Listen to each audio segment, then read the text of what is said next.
Le Golden Boy est un trophée qui récompense le meilleur jeune joueur européen de moins de 21 ans de l'année. Parfois, les vainqueurs du Golden Boy sont à la hauteur de cette récompense et deviennent des légendes. Mais d'autres fois, les choses tournent mal et ils ne parviennent jamais à confirmer leur talent. Nous allons donc découvrir ce qu'est devenu chacun des 21 Golden Boy depuis la création de ce trophée. Si on revient en arrière, en 2003, le premier Golden Boy a été attribué à Raphaël van der Vaart, qui avait percé dans l'équipe première de l'Ajax à seulement 17 ans. Ce milieu de terrain néerlandais était exceptionnellement talentueux et a brillé à l'Ajax, faisant 177 apparitions et marquant 52 buts. Mais les blessures l'ont affecté dès son jeune âge, ce qui l'a fait perdre sa place à l'Ajax. À 22 ans, il a été transféré à Hambourg en Bundesliga, où il a pu retrouver sa forme de l'Ajax. Cette période de réussite en Allemagne a amené le Real Madrid à le signer après 3 saisons. Mais ce transfert a été une erreur cruciale car il a marqué un tournant négatif dans sa carrière. Il n'a pas pu obtenir de minutes de jeu à Madrid car il était en concurrence avec Kaka, qui était de loin le meilleur joueur du monde à l'époque. Après 2 saisons, il a donc rejoint Tottenham, où il s'est bien débrouillé, mais en fin de compte, ce n'est que Tottenham. Il est ensuite retourné à Hambourg, puis au Betis, puis dans quelques clubs danois, descendant de plus en plus bas dans le classement des clubs. En 2018, il a finalement pris sa retraite et on peut dire qu'il n'a pas répondu aux attentes du Golden Boy. Mais en 2004, le Golden Boy a connu une destinée différente, puisqu'il a été remis à Wayne Rooney, qui a fait son entrée dans l'équipe première d'Everton en marquant un but contre Arsenal à l'âge de 16 ans seulement. En 2004, il a signé à Manchester United, où il s'est construit un véritable statut. Rooney a remporté 5 Premières Ligues, une Ligue des Champions et 6 autres trophées majeurs au cours de sa carrière à Manchester. Il est également devenu le meilleur buteur de l'histoire de Man United avec 253 buts pour le club. Mais il n'a pas seulement fait cela pour United, il a également détenu le record de buts de l'Angleterre avec 53 buts jusqu'à ce que Harry Kane le dépasse récemment. À 31 ans, Rooney a quitté United pour retourner à Everton puis à la MLS. Enfin, il a décidé de quitter les terrains lorsqu'il jouait pour Derby County dans le Championship anglais. Mais si vous pensez que Rooney a eu une carrière réussie, le Golden Boy 2005 l'a complètement surpassé, car il s'agit de Lionel Messi. Il n'y a aucun doute sur le fait que Messi a été à la hauteur de ce que représente ce trophée. En effet, en 2004, Messi a fait ses débuts sous le maillot du FC Barcelone. Et au cours des 17 années qui ont suivi, il a construit le plus grand des héritages. Il a inscrit 672 buts en 778 apparitions sous le maillot du FC Barcelone. Il a remporté 10 titres de la Liga et 4 Ligues des Champions avec le club. Après avoir passé plus de 20 ans en Espagne, Messi s'est rendu à Paris pour rejoindre Mbappé et Neymar pendant 2 saisons. Aujourd'hui, il se fait plaisir à Miami en MLS. Au cours de ses 20 ans de carrière, il a remporté 8 fois le Ballon d'Or, ce qui est le plus grand nombre de fois qu'un joueur ait jamais gagné. Et pour parfaire le tout, en 2022, il a enfin amené l'Argentine à la Coupe du Monde, ce qui signifie qu'il a littéralement complété le football. Maintenant, nous sommes en 2006 et c'est un jeune milieu de terrain talentueux, Cesc Fabregas, qui remporte le prix de cette année. Fabregas a 19 ans et joue pour Arsenal à l'époque. À un si jeune âge, il est déjà un milieu de terrain exceptionnel pour les Gunners. À seulement 21 ans, Fabregas est nommé capitaine d'Arsenal. Mais après 8 ans dans l'équipe, il est retourné dans son pays natal pour jouer à Barcelone. Au Barça, son talent est éclipsé par des joueurs comme Xavi, Iniesta et Busquets. Après 3 ans en Espagne, il retourne en Première Ligue. Mais cette fois, c'est à Chelsea, le grand rival d'Arsenal, qu'il s'est engagé. Les fans d'Arsenal ont dû en prendre plein les yeux, mais il a fait le bon choix puisque dès sa première saison, il a remporté la Première Ligue, enregistrant 18 passes décisives en championnat, ce qu'il n'avait jamais réussi à faire pour Arsenal. En 2019, après avoir disputé près de 200 matchs pour le club, Fabregas rejoint Monaco, puis Comme en Italie, en tant qu'entraîneur-joueur pendant 1 an avant de prendre sa retraite en 2023. D'un grand joueur de Première Ligue à un autre, Sergio Agüero a remporté le trophée en 2007. Le jeune Agüero est apparu sur le devant de la scène en jouant pour l'Independiente en Argentine. Lorsque l'Atlético Madrid a découvert son talent, le club l'a acheté pour 20 millions d'euros et il a prouvé qu'il était un grand attaquant pour le club espagnol. Sergio a signé à Manchester City, où il a vraiment commencé à se faire un nom. Lors de la dernière journée de sa première saison en Première Ligue, il a inscrit son nom dans l'histoire du football anglais en remportant la première Première Ligue de l'histoire du club de Manchester City à la 93e minute. Ce but a en fait été assisté par Balotelli, qui a également remporté le prix Golden Boy. Mais nous y reviendrons plus tard. Agüero a ensuite inscrit 260 buts en 390 apparitions sous le maillot de Man City, devenant ainsi le meilleur buteur de l'histoire du club. Après une décennie au club, il a rejoint Barcelone. Mais cela n'a pas duré longtemps car on lui a diagnostiqué une arythmie cardiaque, ce qui l'a contraint à prendre sa retraite en 2021. Mais pas tous les Golden Boys deviennent des légendes de leur club. En 2008, c'est le crack brésilien Henderson qui a remporté le prix. Mais il n'a pas été à la hauteur de l'engouement médiatique qu'il suscitait. Henderson a signé à Manchester United en 2007 parce que Sir Alex Ferguson a reconnu le talent du jeune homme. Henderson a passé 8 ans à Manchester United, où il a connu des hauts et des bas. Il a souffert de blessures et n'est jamais devenu le joueur qu'il aurait pu être. En 2015, lorsque Van Gaal a pris les commandes de Manchester United, il a décidé de ne pas lui proposer un nouveau contrat, ce qui l'a amené à retourner au Brésil pour y terminer sa carrière frustrante. Mais en 2009, Alexandre Pato, le coéquipier brésilien d'Henderson, a gagné le trophée alors qu'il jouait pour l'AC Milan. Il venait de signer avec le club italien en provenance de l'International au Brésil. Et au cours de ses premières saisons à Milan, il a montré qu'il méritait le titre de Golden Boy. Mais alors que Pato est en train de devenir l'un des meilleurs joueurs d'Europe, les blessures ont commencé à s'accumuler. De 2011 à à 2013, il a manqué 59 matchs pour le Milan. C'est pourquoi le club de Milan a décidé de se débarrasser de Pato et l'a renvoyé au Brésil, où il a joué pour les Corinthians. Depuis son départ de Milan, Pato a fait le tour de quelques clubs brésiliens et a même tenté sa chance en Europe une fois de plus. Mais il n'a jamais réussi à retrouver la forme qu'il avait dans ses jeunes années à Milan. Mais nous sommes en 2010 et le Golden Boy a été remis à Mario Balotelli, un jeune attaquant italien qui jouait à l'Inter Milan. Dès le début de la carrière de Balotelli, deux choses étaient claires. La première est qu'il est extrêmement talentueux et la seconde est qu'il fait ce qu'il veut. Du coup, à l'Inter, il y a toujours eu des problèmes parce qu'il ne faisait pas toujours assez d'efforts à l'entraînement. Grâce à son talent, il a tout de même fait partie de l'équipe qui a remporté le triplé en 2010. Il a ensuite été transféré à Manchester City, où il a de nouveau connu de nombreux problèmes de discipline. En 2011, il a pris 4 cartons rouges en une seule saison, mais a tout de même remporté le championnat en offrant une passe décisive à Agüero pour le fameux but de la 93e minute. Mais son talent ne lui a pas permis d'aller bien loin et son attitude est devenue tellement problématique que City a dû le vendre. Après avoir quitté Man City, il a évolué en Italie, en France et même en Angleterre avec Liverpool. Mais il n'a jamais réussi à atteindre les sommets que l'on attendait de lui. Aujourd'hui, il joue dans le championnat turc avec Adana Demirspor.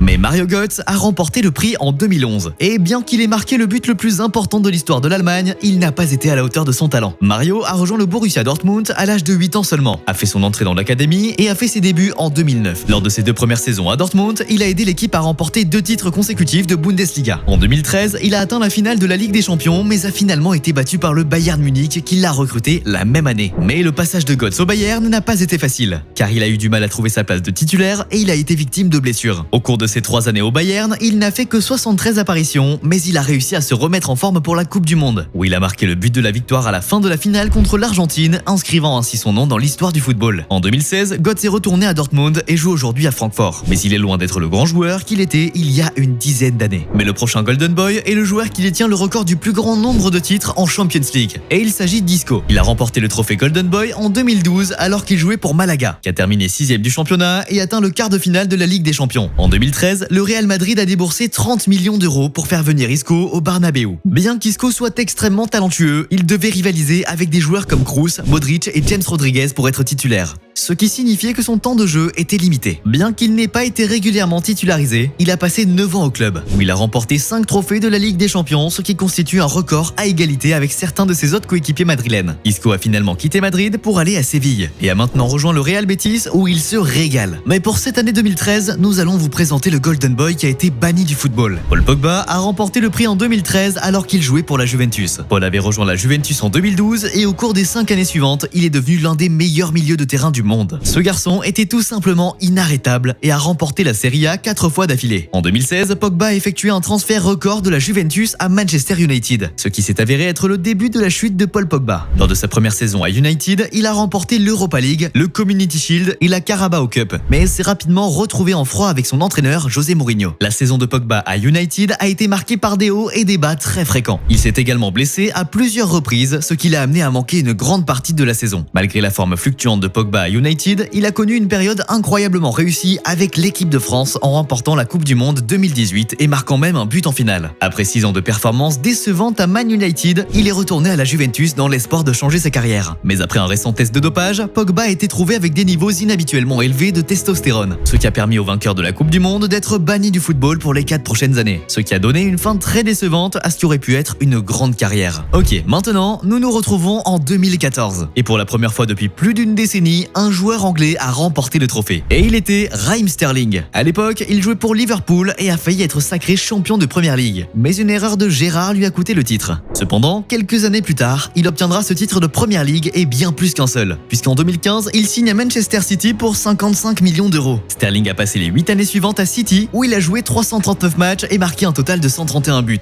ce qui le place en 2e position sur la liste des meilleurs buteurs de City, juste derrière Agüero. En 2019, Sterling a été nommé joueur de l'année de la PFA en Premier League et a également joué un rôle crucial avec l'équipe nationale d'Angleterre, en l'aidant à atteindre la demi-finale de la Coupe du Monde 2018 et la finale de l'Euro 2020. En 2022, il commençait à perdre sa place de titulaire à City et a donc rejoint Chelsea où il se trouve toujours aujourd'hui. Mais il a rejoint Chelsea au moment où le club entrait dans sa longue période de mauvaise forme, ce qui signifie qu'il a probablement pris la mauvaise décision en changeant de club à ce moment-là. Mais un autre joueur qui a fait le mauvais choix de club est le Golden Boy 2015, Anthony Martial. Martial jouait à Monaco en 2015 où il enflammait le championnat de France et était considéré comme le prochain Thierry Henry. Cette belle forme a permis à Manchester United de recruter le jeune attaquant pour 50 millions d'euros. La vie à Manchester a très bien commencé pour Martial, qui a marqué lors de de ses débuts contre Liverpool et a terminé sa saison avec 18 buts et une médaille de vainqueur de la FA Cup. Et tout comme Pogba, Martial a eu du mal à rester constant à United. Sa meilleure saison étant celle de 2020 où il a marqué un total de 23 buts. Mais depuis lors, il n'a pas réussi à se rapprocher de ce chiffre. En 2022, il a été prêté au FC Séville où il ne parvient toujours pas à relancer sa carrière. Aujourd'hui, il dort sur le banc de Manchester United, sa carrière ayant été gâchée par le club. Mais le vainqueur de ce trophée en 2016 est l'une des plus grandes déceptions de cette liste. En effet, cette année, le prix a été remis à Renato Sanchez, après une excellente saison avec Benfica et une victoire à l'Euro avec le Portugal. Ce gamin était si bon qu'il était comparé à des joueurs comme N'Golo Kanté, ce qui a amené le Bayern Munich à signer le milieu de terrain pour 35 millions d'euros. Son passage au Bayern a été décevant, car il n'a fait que 4 apparitions avant d'être prêté au club de Swansea, où Sanchez n'a pas réussi à s'imposer non plus puisqu'il n'a joué que 12 matchs. Le Bayern l'a finalement vendu à Lille en 2019, où il a retrouvé son meilleur niveau en remportant le championnat de France et en détrônant le PSG pour la première fois depuis 10 ans. Sa forme à Lille est la raison pour laquelle le PSG est venu frapper à sa porte, puisqu'il a signé avec eux en 2022. Mais son séjour à Paris a été marqué par des blessures, ce qui signifie qu'il n'a pas pu vraiment se faire une place. Le PSG l'a donc prêté à la Roma pour qu'il joue sous la direction de José Mourinho, où il n'a pas vraiment réussi à s'adapter à la Serie A. Mais maintenant, après quelques ratés d'affilée, le trophée Golden Boy 2017 a été très certainement un succès, puisqu'il a été délivré à Kylian Mbappé. Mbappé a mis son nom sous les projecteurs au cours de la saison 2016-2017, alors que Monaco a fait un carton dans le championnat de France et a atteint les demi-finales de la Ligue des Champions, grâce aux performances impressionnantes de Kylian. L'année suivante, Mbappé a quitté Monaco pour Paris afin de s'associer à Neymar et Cavani pour former une attaque redoutable. Depuis qu'il a rejoint Paris, Mbappé a remporté la Ligue 1 chaque année, à l'exception de la saison 2021, que Renato Sanchez avait gagné avec Lille. Mbappé n'a pas seulement triomphé au niveau national, il l'a aussi fait avec l'équipe de France, en remportant la Coupe du Monde en 2018 avec un but en finale, puis à 2 doigts de le refaire en 2022 avec un triplé en finale. Je le répète, un triplé en finale de la Coupe du Monde. Malheureusement, il a perdu cette finale face à l'Argentine de Lionel Messi, mais on peut dire que Mbappé s'est déjà montré à la hauteur de son statut de Golden Boy. Et maintenant, en 2018, qui l'a gagné? Matthias de Ligt, qui jouait pour l'Ajax. Ce défenseur est devenu le plus jeune joueur à disputer une finale de Coupe d'Europe à seulement 17 ans, lorsqu'il atteint la finale de l'Europa League. Mais il l'a finalement perdu face à Manchester United. Il est également devenu le premier défenseur de l'histoire à remporter ce trophée, ce qui témoigne du talent de ce jeune joueur. En 2019, De Ligt a aidé l'Ajax à atteindre les demi-finales de la Ligue des Champions, un parcours historique pour le club néerlandais. La même année, il signe à la Juventus pour 75 millions d'euros et remporte la Serie A dès sa première saison en Italie, bien qu'il ait eu du mal à maintenir sa forme les années suivantes. En 2022, Matthias quitte la Juventus pour le Bayern Munich, où il remporte le championnat dès sa première saison. Mais le Golden Boy 2019 a été Joao Félix, alors qu'il jouait pour Benfica. Félix s'est fait remarquer en réalisant un triplé contre Francfort en Europa League, devenant ainsi le plus jeune joueur de l'histoire à réaliser cet exploit. Ses excellentes performances au Benfica ont incité l'Atlético Madrid à acheter l'attaquant portugais pour 126 millions d'euros. Mais cette décision a probablement été une erreur pour Félix. Un attaquant très doué, évoluant dans une équipe très défensive, ne semblait pas être le bon choix. Son passage à l'Atlético n'a pas été terrible, mais il n'a pas non plus été à la hauteur de son prix. En janvier 2023, il a été prêté à Chelsea, où il a reçu un carton rouge à son premier match et n'a pas été très performant pendant son séjour à Londres. Aujourd'hui, il est prêté au FC Barcelone et c'est la même histoire, car il ne brille pas non plus en Liga. Les choses ne se présentent donc pas sous les meilleurs augures pour Joao. Mais il y a un joueur pour qui les choses semblent aller mieux. Il s'agit d'Erling Haaland, qui a été couronné Golden Boy en 2020. Ce jeune homme est né pour marquer des buts.